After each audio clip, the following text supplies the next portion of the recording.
Last week I went through all of the subclasses in the new Heroes of Faerun book from Wizards of the Coast, and this week I thought it'd be fun to just give a general review of the two books. We obviously have the player's side, the Heroes of Faerun, and then the DM side, which is Adventures in Faerun. I think they are interesting books, and I think that they are slightly harder to evaluate in light of two specific releases we've had this year from third-party developers, specifically being the Grim Hollow stuff in September and the Crooked Moon as well earlier this year, both of which are all-encompassing and kind of fantastic. However, if what you're looking for is classic D&D in terms of the setting and the vibe, then these books are probably what you're looking for. Are they worth your money though? That's like the most important thing you should hopefully come away from this knowing. Let's go through Heroes of Faerun first, because this should be a shorter section. Not that this video should hopefully be too long after last week's video, but I just want to go over what you're getting in this book. And obviously the new subclass options, feats and spells are all relevant, but I think it's worth noting that the aim of these books doesn't seem to be new player options so much as it seems to be understanding, which is why if you click on the character options section, and you go to it, character species are not new species. That's not the point. The point is understanding. The point is lore here. So it goes into detail as to where different species could be from, how they could be living, and a little bit about their history. And I think it's a really interesting way to do that as a companion to the player's guide. I don't know that I love that it's got nothing new on that front outside of lore, even though it does break down a little bit in terms of the lore of individual subspecies and things like that with Sun Elves, Moon Elves, Wood Elves, Drow, etc. But it doesn't give you any new mechanical things to use with them, and that's clearly not the point. I like this well enough. I think it's an odd place to have it in the player. I think putting it in the player's book is an interesting choice because it means that players can get more into the lore as well. And as I said in the intro, it does feel as though that's what these books are all about. Outside of the subclasses, which I've been through and have mixed feelings on, we're also getting a lot of new feats, a lot of which are to do with different factions within the world of Faerun. I think underwhelming results, personally. I am not a huge fan of the majority of the new feats in the book. I made my feelings clear on the Genie's Magic one, I think it's called. General feat, I think the vast majority of the Epic Boon feats are kind of underwhelming, but also the Epic Boon feats are at level 19 plus, so I don't know how relevant that is to your average player or DM, but I think it's worth noting at the very least. Outside of the character options, you've then got a guide to the realms, which is once again this great lore explainer. Basically, this is a book you should sit down and read if you want to know everything about Faerun. And while I appreciate those who've been playing for D&D, and while I appreciate that those who have been playing D&D for a while have probably had countless books like this, for anybody that's joined in the 2024 or just before that became the case, this is going to be your first chance to really dig into those in new books. It goes through not only how time is done and special dates and things like that, but also how currency works, how adventurers are generally perceived, and different regions as well. The maps really help if you're a DM, which makes this an interesting point. It's almost worth having both books as a DM. I mean, as a DM, I've bought both anyway, because that's how this works. But it's nice to get a smaller version of this if you're looking to just kind of dive into it, and then the more complex version that you get in the DM's guide. Obviously, this includes a lot of detail on the different forms of worship and the gods as well. The gods of Faerun are multiple and deeply complicated. Also, his Gortash. The artwork throughout it is beautiful, as it regularly has been. It also goes over, look, you can see so much detail here on so many things. And it's a lore bible, basically. And again, this is just the player's side of things. It also has some information on some interesting new items. I have to say I'm a little underwhelmed with the items on the whole here, though I do think that they're good for flavour. I don't think we're getting a huge amount mechanically from this, ironically, despite the fact we're getting mechanical wanders, which are basically robots, which come in a few different configurations. As cool as some of the artwork is, I want a flying snake. I'm going to bully my DM until he gives me a flying snake. It gives you a little bit of information basically on everything, so you can get artwork and a concept of all of these things as you go. It also goes into magic, specifically the weave and how magic works in general, along with magic items and how they come about, as well as spellfire, which is something that has been relevant at Faerun for a while, but is especially relevant now that there's the spellfire sorcery class. It also details circle magic. I think circle magic is a really interesting concept. I'm not going to go into all of the details about how it all works, because by the time this video comes out, you're going to have seen a bunch of videos talking about it. There's an excellent one from Insight Check. If you go and watch that, I'll link to it below. Although if you're watching my stuff, you're probably already watching Insight Check too. And if you're not, you should be. He's lovely. This talks about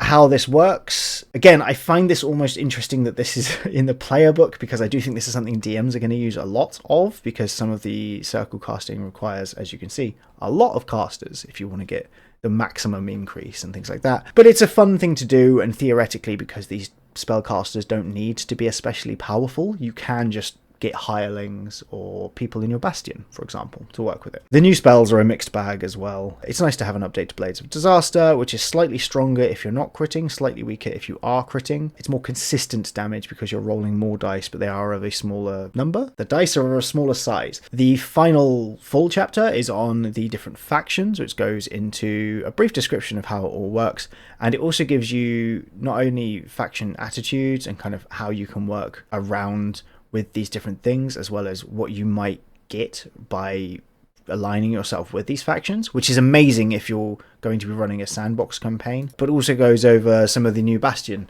facilities that some of these factions offer you if you get close to them, which is cool. The bastions are a feature I haven't played around with much myself, just because of the campaigns I run tend to be a little more focused, but it's something I'm going to be putting into my next one once, you know, the scheduling monster is defeated. To be fair, the group that I'm in is playing 3 or 4 times a week with different DMs, so it is we're working it out. You know, I just need to find some more players and then maybe I'll be satiated. But this is a nice way of doing it.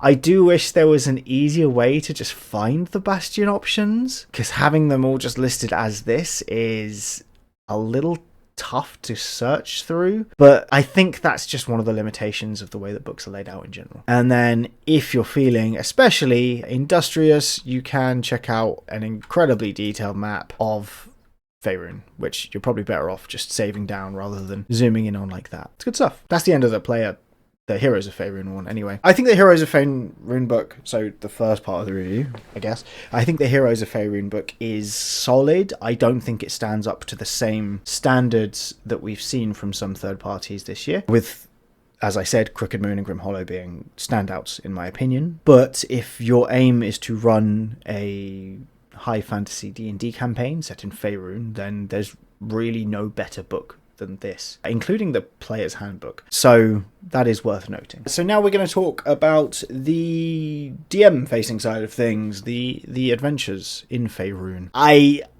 think this is the standout from the 2 books.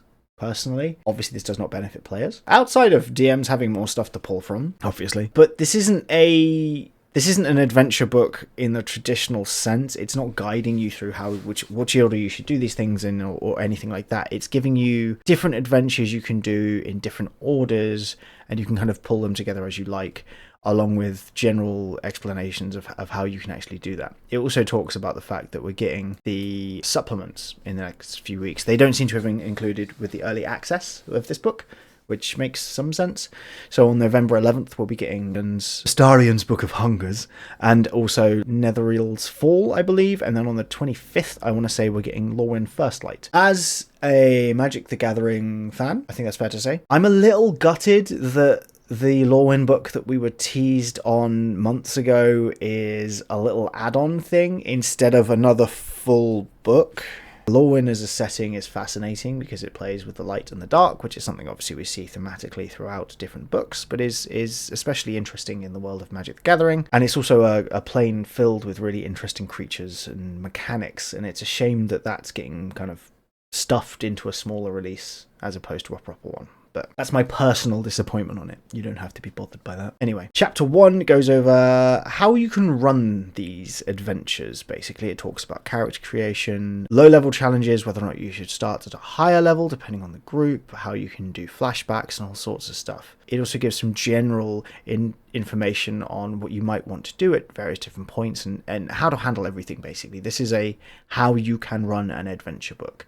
If the DM's guide is just how to DM, this is how to build an adventure. And I think it gives you a lot of tools that will allow you to do that countless times, just to the sheer volume of all of it. So along with the adventures in general, which you get in each chapter, there's also a list of additional adventures you can throw into your campaign, listed by level here, which is great. These ones only go up to level 13, which is a shame because it's a massive book, but you can't have everything.